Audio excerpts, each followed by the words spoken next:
Hello! Welcome to Levels Plus Weekly, episode 20. Yes, we finally hit that magic 2-0 number, even though I deleted an episode. I'll probably reuse that number for like an April Fool's thing or something. But welcome. Got 3 things I'm going to talk about today, but I'm recording a new intro for reasons. So let's get the reasons out of the way real quick. I was expecting to get Art Type Final 2 today, but apparently either NIS America or Granzilla didn't ship them yet for whatever reason, or they're stuck somewhere in the pipeline. In short, I don't have it. So I recorded all of the prior content for this week's episode with the thought that I was going to have it. So we're going to do this new intro, and I'm going to edit out all of that referencing, but just in case you're wondering why I talk about a part 4 in one of the clips, it's because I thought there was going to be a opening up pickup thing. So today I'm going to talk about 3 things. I'm going to talk about Capcom Arcade Stadium expanding its lineup of games. I'm going to talk about Limited Run's announcement about the Castlevania Anniversary Collection that they're doing. And then I'm going to go through my Wii U and Wii games with you that are right behind me. I had a lot of fun filming all of this stuff, so I think it'll be an entertaining episode despite the absence of a key piece of what I thought was going to be part of this episode. But that's okay. Hopefully I'll get it next week. There's also a minute chance, if Limited Run actually gets the product out of their warehouse, of me having my Astro City Mini for next week. But fingers crossed on that. It might be another week. So with all that, let's go ahead and jump right into episode 20 with some discussion on Capcom Arcade Stadium. So Capcom tweeted out on Monday, or was it Tuesday? I think it was Monday. So Capcom tweeted out on Monday that as part of their multi-platform announcement, that more games are coming to Capcom Arcade Stadium for all systems, alongside an invincibility cheat code, which is paid DLC, as well as some more display frames that actually represent the games that they're from, which is nice.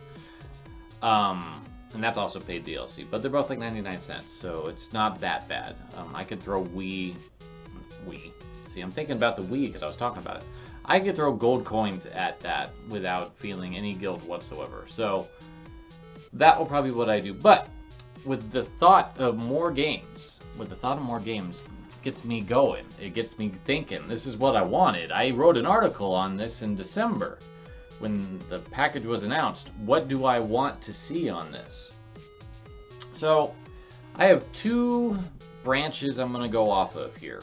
One is stuff that Capcom created and owns the IP for. And then I'm going to go into pie in the sky land for licensed stuff that I hope they will consider doing. And we'll go from there. But the 10 games to talk about there, and I'll briefly touch on them. Black Tiger, great action game. It's kind of like Ghosts and Goblins, slightly more merciful than Ghosts and Goblins. That's a really fun game, and I think that it would be great to see that come on. I think Sun would be almost a given. Sun was Capcom's second arcade game. It's a horizontal shooter runner sort of thing. There's a sequel that came out on the TurboGrafx 16. It wasn't localized though, so I guess I should say it was released on the PC Engine. That I wanted to try out. And then Sun's granddaughter or great-granddaughter, I forget exactly how it works, is in Marvel vs. Capcom 2. So Sun does have a bit of a legacy in Capcom's lineage, and Sun also appears in cameos in like Pocket Fighter and stuff like that. So I think it would be a great add. It's like the one game missing from the original 3, which was Vulgus and Pirate Ship Higemaru. Magic Sword. Magic Sword, I'm actually surprised didn't make it, given that it was part of like a double pack with Final Fight on PS3 and Xbox 360. You play as like a barbarian type, but you rescue prisoners who end up helping you as assist characters. It's a pretty fun game, and it is a 2-player game as well. So it's pretty cool. I like it, and I've actually beaten Magic Sword. It's a long game, but it's a lot of fun. It would be great to see that come back. Three Wonders. This is another one I was a little surprised didn't make it. It's not perhaps as complex as some of Capcom's other games, but visually they're very stunning. And basically the premise of Three Wonders is it's 3 games in one arcade board. So you will get Chariot, which is a horizontal shoot 'em up. You'll get what do they call the block pushing game? I only remember Chariot. The other 2, like something Wanderers, I can't remember. Midnight Wanderers maybe is the action game, and then there's a block pushing game, which I don't think it's like push block.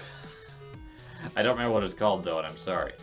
But the action game and the shooter are basically starring the same characters, Lou and Siva.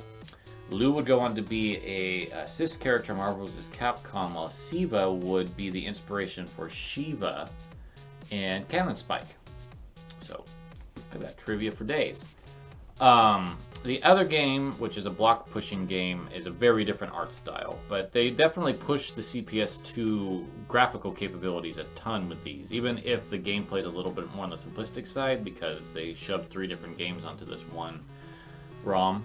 But it's a pretty interesting game to experience. And then there's Eco Fighters. Eco Fighters is another horizontal shoot 'em up, but this one you have an arm that you can rotate as a separate thing, and that's how you attack. And I think that it would be a really good addition. Plus, it's ecologically friendly because you're fighting eco-terrorists.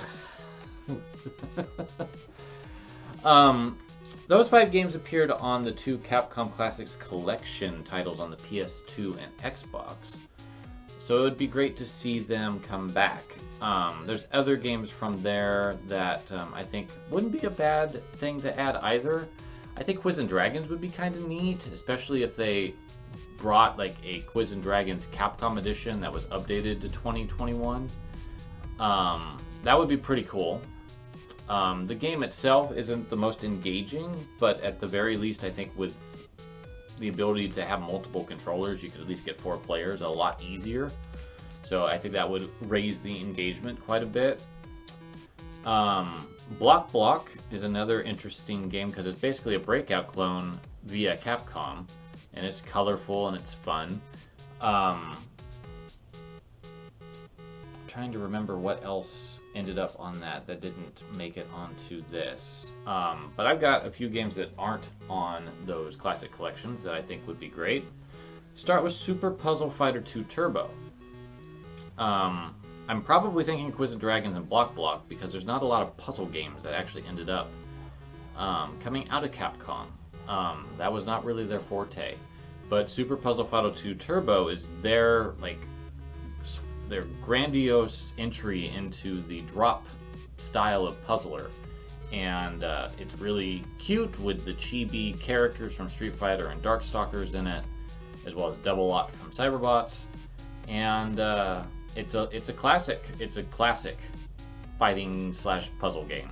So that one would be great, as well as its cousin, Super Gem Fighter Mini Mix, or as we know it overseas here in America as Pocket Fighter. This is a really charming fighting game, and that's kind of another area that Capcom Arcade Stadium was lacking in a bit, was fighting games, which is surprising given Capcom's pedigree in it. I think adding Pocket Fighter would be a great way to help remedy that. And I have a couple more fighters that I'm going to talk about. In fact, I've got technically 3 of them in a row here. I think that I only wrote about Night Warriors Darkstalkers Revenge, but I feel like all 3 Darkstalkers games should be considered because they're all distinct. I went with Night Warriors because I think that it was the most well regarded of the three in terms of the arcade release. If we were to go off of the arcade, like the home ports, then like Darkstalkers 3 on PS1 is one of Capcom's best 2D fighters on the PS1 without any extra help, and it adds characters from Night Warriors that don't normally appear. There's better ways to play like the definitive version of Darkstalkers. Probably the PSP or Resurrection would be the best way, but I think at the very least we should get Night Warriors and Darkstalkers 3 in the next pack. I feel like that would be the right thing to do. Give this fighting series some pop, because I don't think, unfortunately, that Resurrection is going to be ported to anything modern. Next up, I think the two Mega Man Power Blanks, Power Battle and 2 The Power Fighters, should be considered. At the very least, Mega Man 2 The Power Fighters, because it's more refined. That's why I'm wearing my Mega Man shirt today, to give it a little bit of a pop. These are the only arcade Mega Man games Capcom put out, and they're good. They're not like gonna blow your mind or anything, but they are fun and they're engaging, and the animation and graphics look great, and the remixes are decent. It's worth exploring, and it'd be nice to see those on something other than Mega Man Anniversary Collection or Capcom Home Arcade or that weird TV thing that they did recently. This last one that I have in the article itself is a bit of a curio, because I don't know if Capcom's going to go this far. But CPS3 games, there weren't many, because it ultimately proved to be too cost prohibitive to continue going in a 2D direction with this hardware. So there was the 3 Street Fighter 3 games, there was the 2 JoJo's Bizarre Adventure games, and then there was Warzerd or Red Earth. And I think that Red Earth deserves a chance to actually be experienced properly, because it's only been released in arcades. To my knowledge, it's never been re-released. The closest thing that we've had to a re-release is Capcom Fighting Evolution, throwing 4 of the characters into its roster. And 2 of them were not playable before, but that's still not great. And then like Tessa's appeared in SNK vs. Capcom, Chaos, and Pocket Fighter. I just feel like they deserve a chance to be in their original game on a compilation like this, especially since we're hurting on fighting games. Show that Capcom did more than just Street Fighter.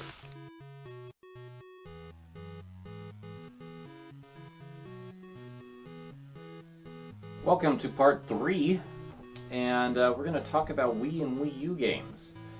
Poor Dreamcast will probably get saddled with something else. That's the problem with only having one Sega system. Is that it just doesn't really pair up with anything else. And the Wii and the Wii U was well ahead of it. So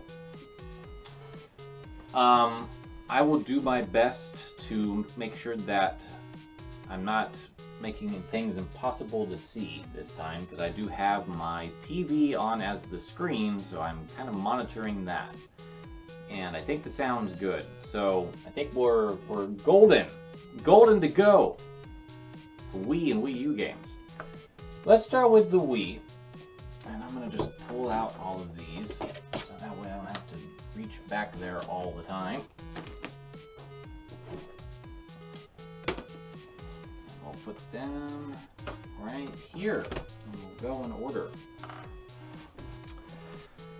So I mentioned this when I talked about the DS, but the Wii is my least favorite Nintendo console in terms of Nintendo's own output.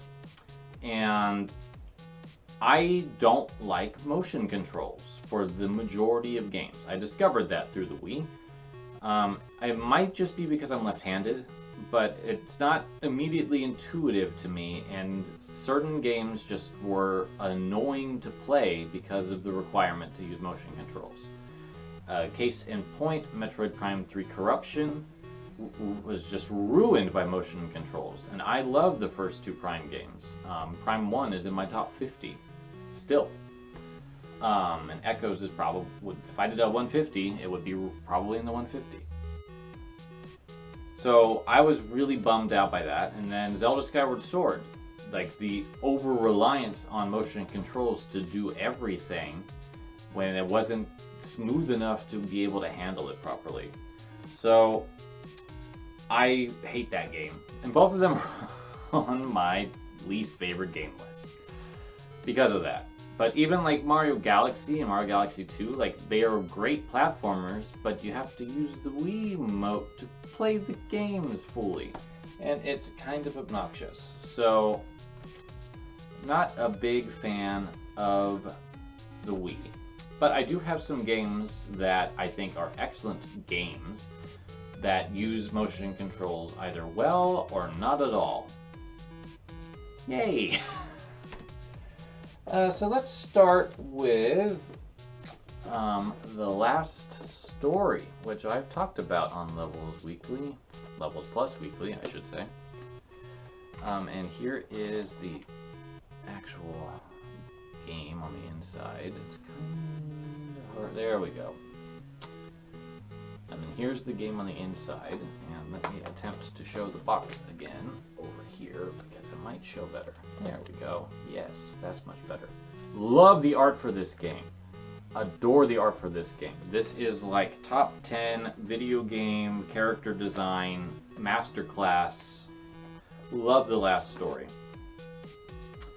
I shared a lot about this already in my plea to Mistwalker to work with Nintendo to get this on the Switch, which will probably fall on deaf ears because Sakaguchi himself has said he doesn't have any interest in bringing his old games up to modern platforms, which I don't blame him. He's in the middle of doing Fantasian, which looks amazing, and I hope it gets off of Apple soon. But Last Story is a wonderful, wonderful game. Here's the link on the review I wrote about it. Just in case you really want to hear a lot on the Last Story, you'll get a lot in both the video and the review. The review does have spoilers at the very end, but it is clearly marked when I'm going to talk about them. So, just as an FYI. So, I don't have too many other Nintendo games for the Wii, but I do have Sin and Punishment Star Successor, which this is another one of those games where I feel the art design and the character design is off the charts. Yasushi Suzuki is an incredible artist, and Sin and Punishment is his shining opus as far as I'm concerned. Just beautiful artwork for this game. This was one of Treasure's last games before they kind of quieted down, sadly. And it's really, really good, and it does a great job of using the Wii motion controls effectively, which is very rare. So yeah, this is a splendid game. Was this put on the Wii U? I'll tell you with a blurb if it was. If not, it's worth picking up a physical for. One of the best shooters of that type I've played. My last Nintendo published Wii game is Kirby's Epic Yarn, which is another game that doesn't need motion controls. Actually, yeah, the Last Story doesn't use a lot of motion controls either. But this is just the most charming game. It's so cute, and it led to Yoshi's Woolly World and Yoshi's Crafted World. Same devs. But I think this is, like, the Yoshi formula is not my favorite. I kind of like this because it's Kirby, but not. So it's kind of novel. It's got Kirby mechanics, but it's not, like, it doesn't have the swallowing stuff. So it's almost like a throwback to Dreamland in some ways. But it's got such a wonderful soundtrack. Like, I love the music for this game. We'll be getting to the butter building remix that's on here, and it's really good. Kirby's Epic Yarn did get ported to the 3DS. I don't know if I could recommend it over this, but it has extra stuff. So there's that. Alright. Capcom did some pretty good stuff for the Wii, including the best version of this game to this day, which is Resident Evil 4, the Wii edition. This is the game that has the best Wii controls. If you want motion controls in your games, you should have followed what Capcom did here, because it makes a great game perfect. It really does. That extra degree of aim control makes shooting feel incredible, and it's precise. And even though the game looks really dated now, because it's a Wii game of a GameCube game, doesn't matter when it plays this well. And it's also got all the content that was released for it. And like I said, it uses the Wii control, like motion controls, extremely well. Even those QTEs. Even the QTEs. So that is, it's stunning to me. Like, nobody else has been able to do Resident Evil 4 better than Capcom did on the Wii. And it's the way to play it, in my opinion. Now let's talk about a game we will never, ever, ever, ever, ever see re-released,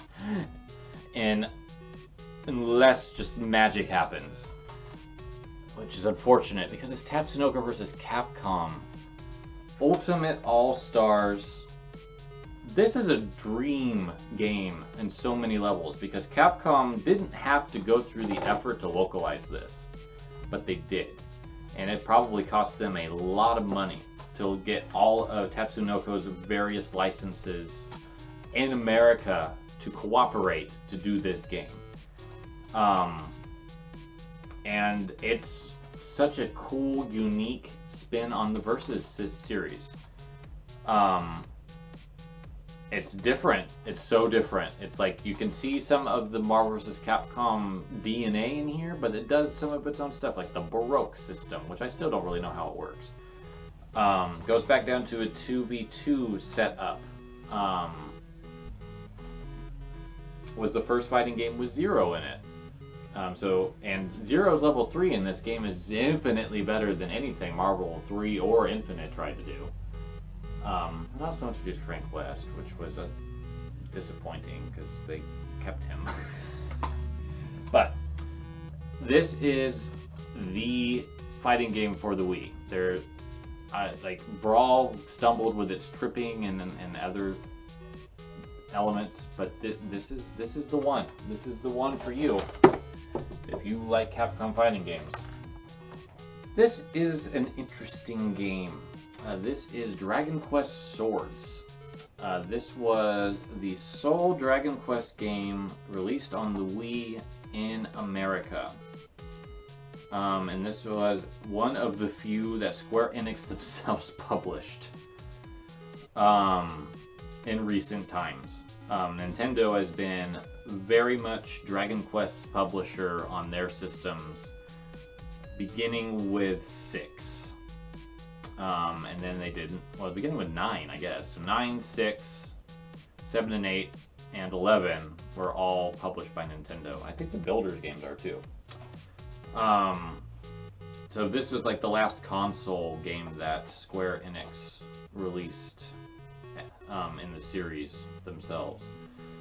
It's an interesting game, but it is a motion control game, and I dabbled with it. It's really kind of clunky, but I do kind of want to have all the Dragon Quest games, so that's why it's here. This came to me via JD, who has given me so many Dragon Quest games in this countdown. And you know what I realized? I realized that I found the perfect pair for the Dreamcast, which is the GameCube. So we'll do that next time we do a collections video.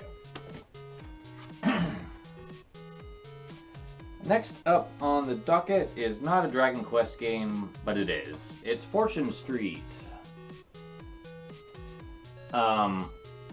Nintendo decided to bring this out in the late days of the Wii. It pairs Mario characters with Dragon Quest characters, and they do a real estate board game that's not quite Monopoly, but similar enough. And it's kind of an interesting hodgepodge of characters. Because you get like Elena, and Carver, and Princess Moonbrook, and young Yangus, and Jessica, and Angelo, and the priest guy from Dragon Quest IV that I forgot his name, and Bianca from 5, and just a very random set of Dragon Quest characters, alongside like Mario stalwarts, like Mario and Luigi, but you also get like Birdo.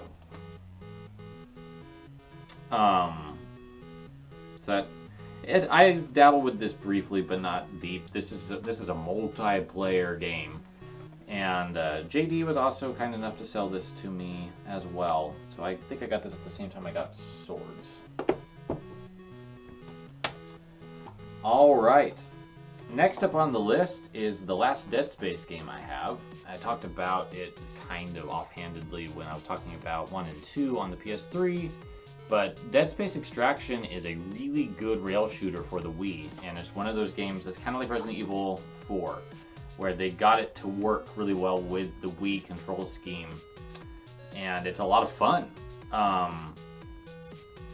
Story's not as good as 1 and 2, but it's a very, very solid rail shooter, and it's a lot of fun, and it does set up some of the events in Dead Space 1 quite nicely.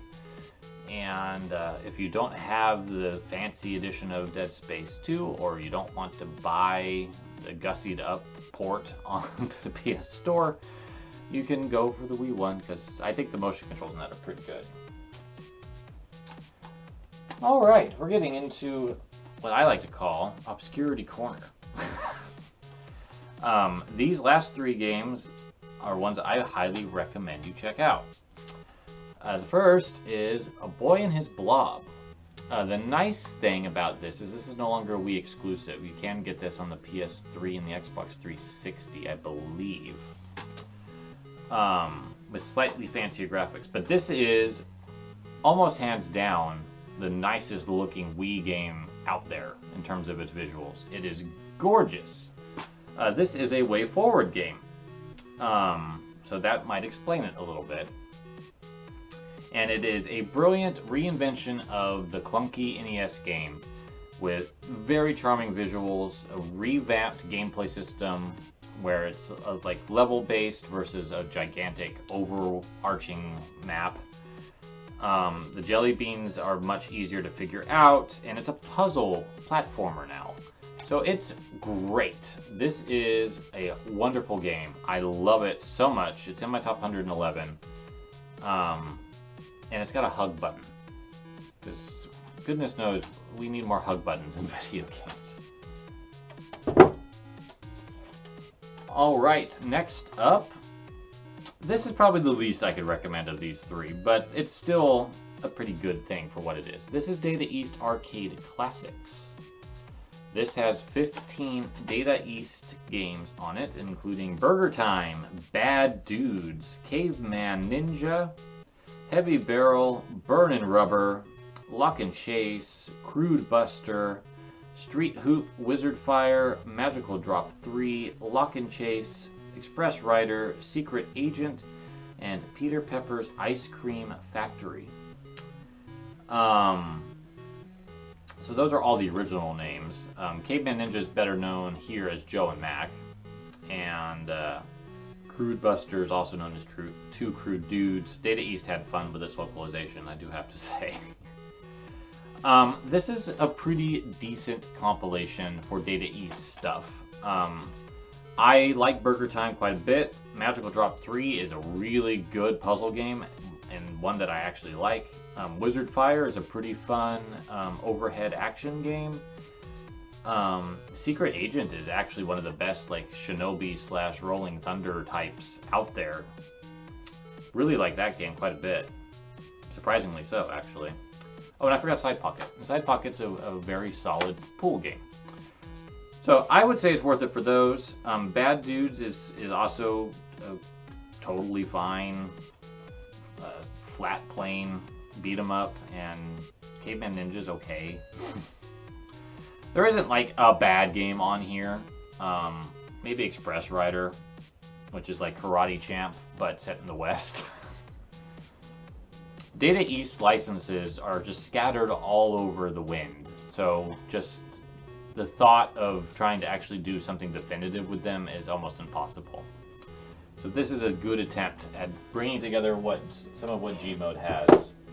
Because like Karnoff is owned by a different company, for example. So it's emulated fairly well. It's probably better than the frankly bad ports that Flying Tiger Entertainment, which is now Gollum Entertainment because they keep changing their name because people badmouth the things enough. Things on the Switch. It's a true fact. Last game on here is Little King's Story. And I've had this game twice now. This is my second time owning it. I got a little frustrated with it the first time, but I am looking forward to giving it a second chance. It's a very charming game. It's a bit like Pikmin, but I like this a lot more. I just hit like a really hard place, and I don't think I was leveled up enough to actually deal with it properly. But it's very charming. You're a little prince, king dude that has a bunch of subjects that you can give jobs, and you just wander around expanding your kingdom, conquering other lands, fighting enemies. It's really cute. It's got a really charming soundtrack. It's goofy. Really good game. This did come out on, was it the Vita? A remaster of sorts. But either way, it's a good game, and I'm glad I have it back. And maybe I'll get through that frustrating part without being so grumpy about it. The Wii U is an infinitely better system than the Wii was in terms of content. It's unfortunate that that content is very, very, very, very, very, very limited, and increasingly so because the Switch keeps porting all of the good stuff over. There's very little left on the Wii U that's exclusive to it that really makes it worth picking up at this point. I've pared down a lot of my Wii U collection because of Switch ports. In fact, Mario 3D World will be the next Wii U port I get, and I also want to get Tokyo Mirage Sessions for the Switch because it adds stuff. So I have both of those games still because I haven't sold them in yet, but they're not here because they're in my sale pile. Let's talk about Zelda games, because I have 4 of them on the Wii U. The Wii U did great with Zelda, because you got 2 great enhanced games with Wind Waker and Twilight Princess HD. Wind Waker HD is probably the better because Nintendo handled it themselves, and they really made some significant tweaks to the core of the gameplay that makes it better. I haven't dug into it, but the fact that you have a fast sail and they dealt with the Tingle Triforce Shard Parade and made it less of a chore gives this the thumbs up, even if the visuals might be a little bit too HD'd and might lose a bit of the charm of the GameCube game. This is probably definitive. Twilight Princess, on the other hand, is great. Tantalus was the team behind this one, and they did a good job, and I like Twilight Princess a lot. Out of the GameCube Zelda games, I prefer this one overall. But in terms of the port work, it's not as fancied up, and it doesn't do enough to kind of knock out some of the tedium in this game. I really wish they just got rid of those stupid shadow bugs altogether. That would have been nice. There's less of them, but they're still here. And they did add like an exclusive mode with the Wolf Link amiibo that if you do stuff in the Cave of Shadows here, you can port it to Breath of the Wild, the 4th greatest game of all time, in my opinion. I love Breath of the Wild. Breath of the Wild was my therapy after I got laid off in 2017. I spent my 2 months of unemployment playing Breath of the Wild, and I haven't gone back to it since, really, but I kind of want to, so I probably will at some point. And while the Switch version is probably definitive, there's not really any reason to get the Wii U one unless you just didn't have a Switch, like me at that point in time. It's still a wonderful game, and it changed my life. It healed me so much when I was going through a ton of life garbage. So all of those are excellent games, and I suspect we'll see Wind Waker and Twilight Princess joining the Switch lineup sooner than later. And I also have Hyrule Warriors. I do eventually want to get the Switch version of this as well, and I'm probably going to throw it in my pile and just commit to actually getting the Switch version, because the Switch version adds all of the 3DS content and all the DLCs in the game already. I think I've held on to it because I paid for the DLC. And so this will be the last time I say this is part of my collection, probably. I think I'm actually going to go ahead and make that decision now. Live, on camera, I have decided to get rid of the game. Alright, my last Nintendo game that I still have, and I don't think I'm going to upgrade this yet, is Mario Kart 8. And again, I have all the DLC for this, and what they added to the deluxe version isn't enough to make me want to go, hey, I want the deluxe version. Maybe if I played with friends more often and wanted to do battle mode, that might convince me to do an upgrade. But as of right now, I'm still content with this, and this is the best Mario Kart game ever made. It's awesome. I'm dumbfounded why Nintendo hasn't done more DLC for it. Like, that would have got me to upgrade, but they didn't, so yay me for not having to buy the same game twice again. But Mario Kart 8 does have some good competition, though, and that is the best version of Sonic and Sega All-Stars Racing Transformed. The Sega's not in there. Sorry, that was in the first game of this.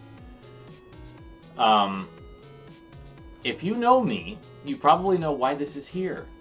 And you want to know why it's here? If you don't know me, it's because Vice of Skies of Freaking Arcadia is in this game, as is a track. And I love me Skies of Arcadia. It's my favorite Sega game. So the very fact that it's here is why I own it. But thankfully, it's also an exceptionally good racing game as well. And there's other really cool stuff in it. This did not get a whole lot of DLC, which is kind of a bummer. And then they just kind of abandoned doing this Sega team-up stuff altogether and did Super Sonic Racing, which had no interest in my heart at all. So. Alright, last two are indie games. The first is Shovel Knight. This is the second way I own this. I had it on the 3DS when I originally played it, and Plague of Shadows, and then I got this at Gamers in Control. I've gotten a lot of Gamers in Control, actually. Hyrule Warriors came from there, Mario Kart 8 came from there, Sonic, that racing game came from there.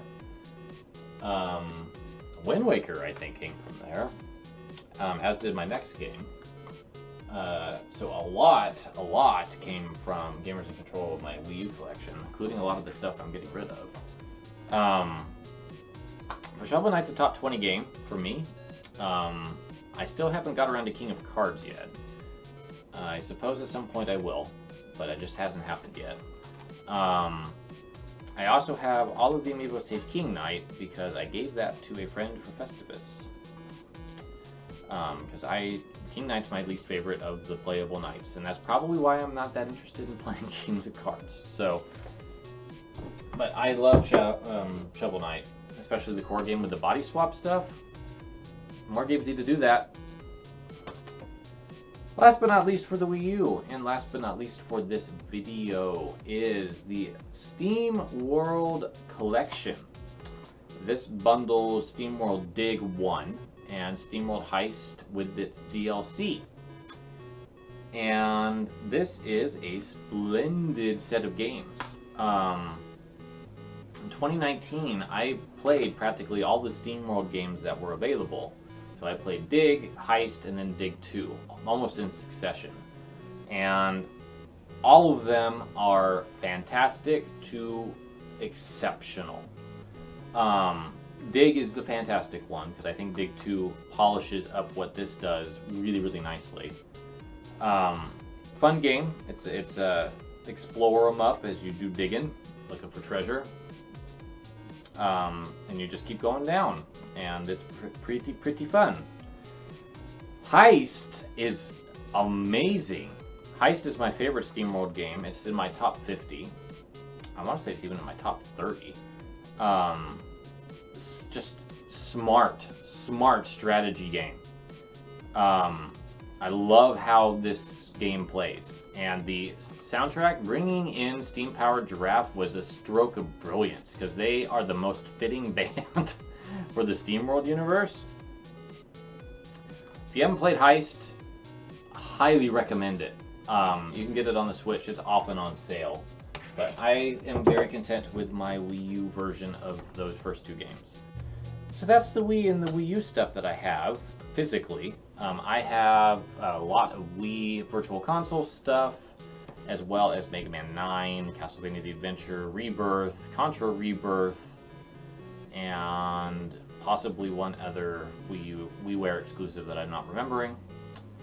I also have a lot of Wii U stuff, so I have a lot of Virtual Console stuff there, although that's whittling down because of like NES and Super Nintendo Classic and what they brought to the apps on the Switch.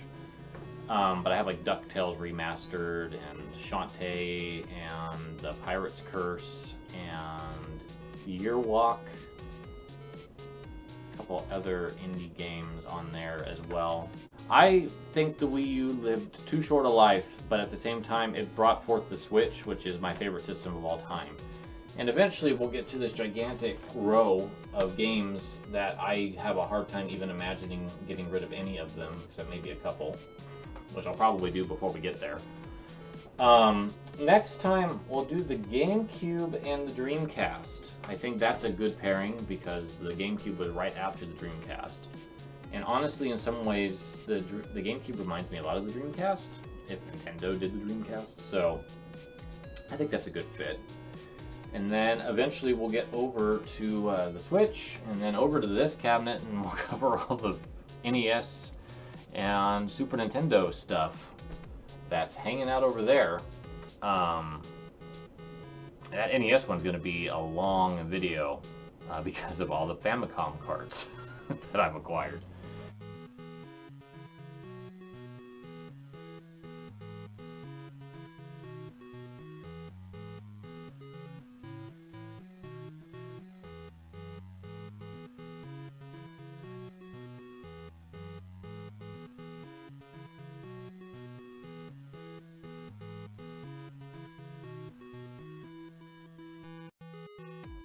Breaking news!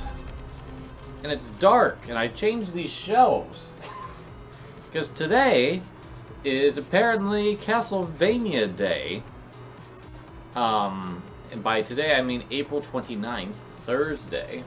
I recorded all of the other Levels Plus Weekly content. News. Big news. Huge news for me as a Castlevania fan. Thus, the Castlevania shrine I have erected.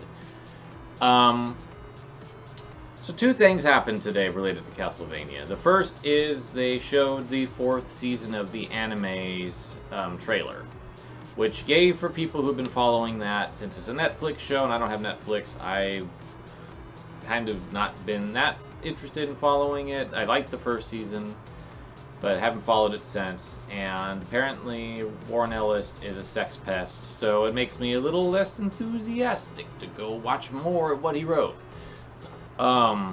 Which is unfortunate, because I love Castlevania, and I would love to actually get into that show, because it, like I said, it started well, but maybe down the road I'll actually get caught up. But The news that I'm excited about is limited run. Long ago, almost an E3 ago. If E3 happened in 2020. Limited Run had a conference where they announced a whole slew of titles that they were going to release over the year. And one of those was Konami's Castlevania Anniversary Collection. And they initially said October, but apparently May is what they meant. Because they finally showed it off today. And whoo! It's a good one. There's 4 versions that you can order. And I'll put a link here to each one so you can check it out if you want. I'll probably go ahead and do screen caps of their stuff too, because I am very excited. So there's a standard, just the game, which is $34.99, Switch, PS4. Nothing too surprising there. They have 2 classic edition things that they're doing that are both $59.99. One comes with a box, and one comes with a clamshell box. Essentially, the contents are otherwise the same. One they're calling the Bloodlines, and it's because they've made this awesome Genesis clamshell case for other stuff, so they want to use it here.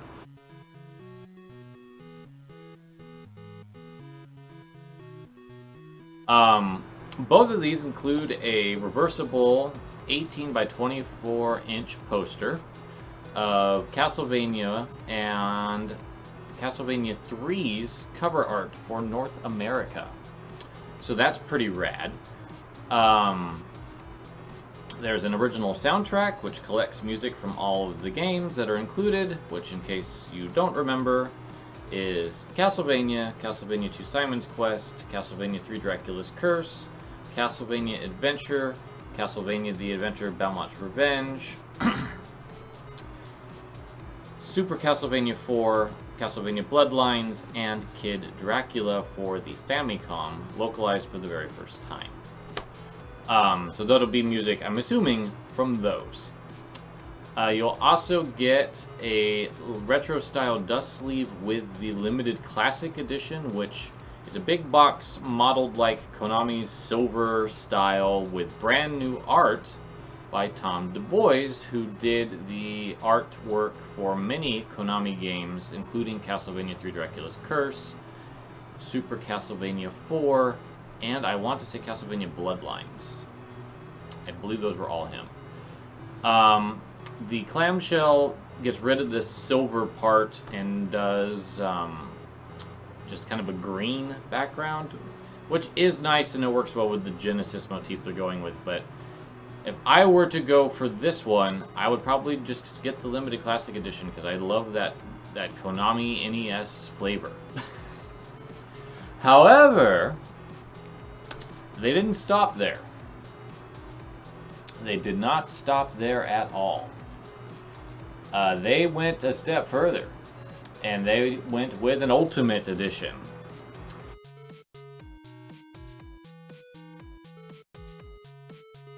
And this, my friends, is tempting me greatly. Because, as you can see, this is all the Castlevania stuff I currently have. And because of these two, and the upcoming Dracula's Curse that I need to acquire because of SIFA, I want to get all the Japanese versions of Castlevania games too, I think. And I'm already looking at this idea as a bad one because, my goodness, Aria of Sorrow costs a lot of money for a boxed copy. The last I looked, I think it was in the 300 plus range, and I'm like, do I really want to do this that badly? Dracula's Curse itself, just the cart, is almost $100 because of its sound chip being in such high demand. Super Castlevania 4 is also in high demand. I haven't even seen Bloodlines yet. So, I'm debating that possibility. But looking at this Ultimate Edition, it's ultimate, and on top of everything that the Classic Edition carries, it also has the clamshell and the retro style box. So you get both boxes. You'll get a shadow box that lights up and plays music of the new art that Tom Du Bois did for this. You'll get the soundtrack in the poster. You'll also get a steelbook, an enamel pin of the classic Castlevania logo from the first game. You'll get a miniature replica box collection, which I don't really know how big these are, but I'm assuming by miniature they're probably like this, maybe. Retro box art prints of the first 3 NES games, which is just beautiful. And perhaps most compelling of all, to me, personally, is a book. You'll get the History of Castlevania Book of the Crescent Moon. I'm pretty sure it's just a printing of the e-book, which would still be wonderful because there's a lot of really cool art in there. A lot of neat design stuff and interviews, so that's really cool on itself. So it's $175. And it's coming out on May 14th, and May is like such a bad month for this. So I was holding on ordering some other stuff from Limited Run because I was going to get the Neo Geo Pocket Collection from them, the full thing, because I want to get the book. And then Sam & Max Save the World, I forget which one the remasters are. I was just going to get the standard of that. I don't care so much for the feelies for that. I was just going to go for the standard. So I'll probably just order those 2 things and then hold on this until June because it's going to be up through June and I'll have more money. May's not a good month for a bunch of this stuff. So I'm excited, if you couldn't tell, the fact that I changed this all around. I love Castlevania.